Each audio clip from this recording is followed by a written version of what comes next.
Good afternoon, everyone. I'm forecaster Nathan Kitchens here with Vector Weather, updating your forecast a little after 3:30 Eastern Time. An active radar map this afternoon as we have a lot of rain here across the Carolinas, the southeast. This is lifting up towards the Mid-Atlantic region. We have showers across the Central Plains, showers across the southwest associated with an upper level low. We also have a few snow showers with a disturbance here across parts of Minnesota and Wisconsin. And we also have some rain pushing into western and northern parts of Washington. We have a winter weather advisory issued for much of central and eastern Pennsylvania, areas in the purple here for tomorrow, and the pink is a winter storm warning. That system I showed you across the Carolinas, that's lifting up towards the northeast, and we will have snow break out very late tonight and especially throughout the day on Friday, and we could see several inches of snow. Let's take a look at the 4-kilometer NAM computer model. For this evening, we're just fine all across this area. Tonight, we will see the green here on the radar. This is rain expanding into the Mid-Atlantic region throughout the night tonight. And by the time we get to about 2 a.m., we will begin to see a little bit of snow here in some of the higher elevations. And by 3 to 4, 5 a.m., that snow is starting to really pick up across central Pennsylvania.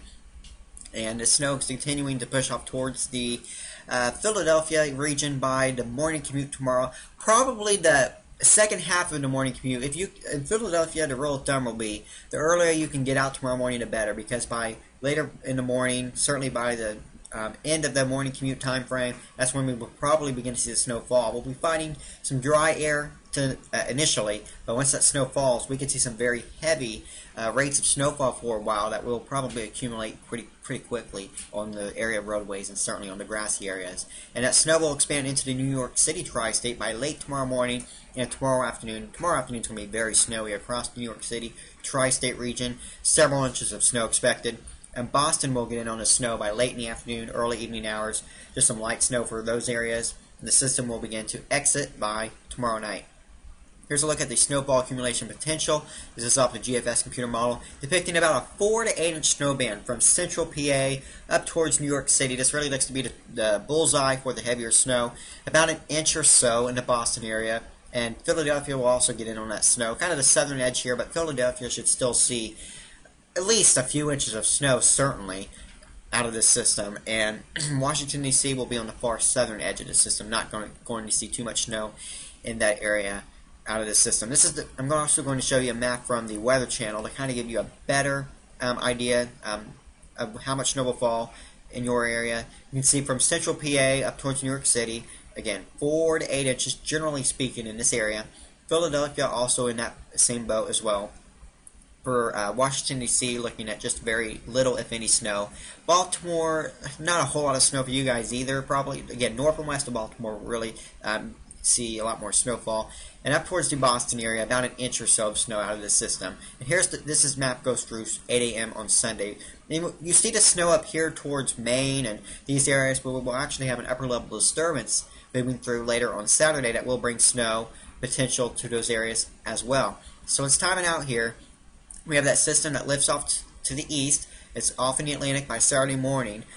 And by Saturday afternoon, we have disturbance moving into the New England, bringing snow showers to this area. We have widespread rain across Texas. Texas, more the south, is going to be fairly active this weekend as far as rainfall is concerned.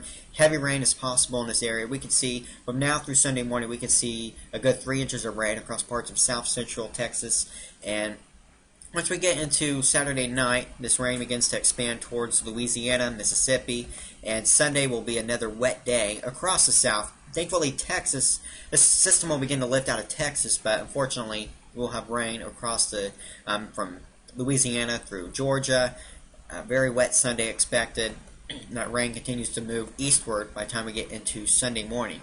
You will also notice we have another system moving into the west by Sunday night and Monday morning, bringing precipitation. You can see a lot of snow here on the map, and rain as well. And moving into Monday afternoon, we will have a disturbance actually across the Dakotas. Let me go back here a few clicks. Monday morning, we have a disturbance coming in from the Dakotas down towards Iowa, and we could see a few to several inches of snow with this disturbance. It's going this forecast will certainly need fine-tuned over the next several days, but we could see a swath of snowfall accumulations across from the Dakotas down towards Iowa. The system does weaken, diminish by the time it does move into the Ohio Valley with just a few sprinkles or flurries. A lot of precipitation across the west here, Monday into Tuesday. We have low pressure developing here in Wyoming by Tuesday morning, Monday night and Tuesday morning. This low pressure moves into the upper plains by Tuesday afternoon. We have snow, potentially heavy snow on the north side of this low pressure. Where exactly the system tracks will need to be fine-tuned, of course, over the coming days. But we could see heavy snow on the northern end of the system across. Right now, this is a GFS model showing heavy snow in I should say North Dakota up towards Montana. And the system moves towards the Great Lakes. By the time we get into Wednesday, you can see a swath of heavy snow here on the northern end of this low from northern Minnesota up towards northern Wisconsin into the upper parts of Michigan. And we will see enough moisture kind of drawn up northward into the system. We could see some thunderstorms potentially and some heavy rain in the warm sector of the system during the day, Wednesday and Thursday. And by Thursday, that system begins to move off towards the east. Let's look at the rainfall potential over the next few days, courtesy of the Weather Prediction Center, the NOAA Weather Prediction Center.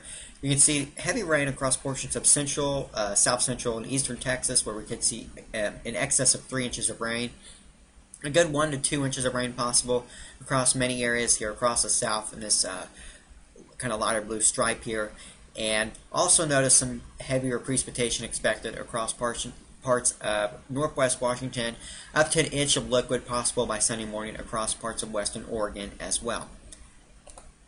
Let's go over the severe weather stats. Now, the severe weather season has been very quiet so far this year. We've seen just an unusually low amount of tornadoes so far this year. As of March 19th, we've only had 28 reported tornadoes in the U.S. so far for this year. 0 in March. Since 1950, this month is only the second occurrence of 0 tornadoes through the 19th. The only other occurrence for a tornado-less March through this late in the month was back in 1969. So it just goes to show you, gives you a perspective of just how quiet it's been, how unusually quiet it's been, and why exactly has it been so quiet? Well, we have a prevailing upper air pattern that's we've seen that ridge in the west. We've had those warm waters in the eastern Pacific. We've had, of course, the devastating drought across California, and this pattern has been very persistent with that strong ridge in the west, very warm for those areas. Then we have this trough across the east providing very cold temperatures to the eastern parts of the country. And this whole setup, of course, it's not consistent all the time, but this has been the prevailing pattern that we've seen for certainly over a year. And this type of pattern setup, it yields an offshore flow in the Gulf region. Now, this is crucial because the transport of Gulf moisture is very, very important for severe weather. All that the moisture and instability.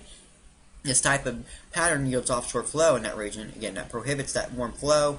And in El Nino Springs, we are officially in an El Nino. And generally speaking, we do see stronger than average offshore flow in the Texas Gulf Coast region, which inhibits needed instability for severe weather. Now, I do want you to take note that, of course, it's still very early in the severe weather season. Keep in mind, the severe weather season usually doesn't begin to peak from mid-April through May. That really is our time that we really see things ramp up.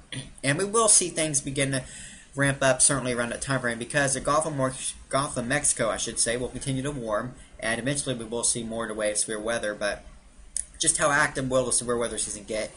That's the big question right now. Who knows? We'll see.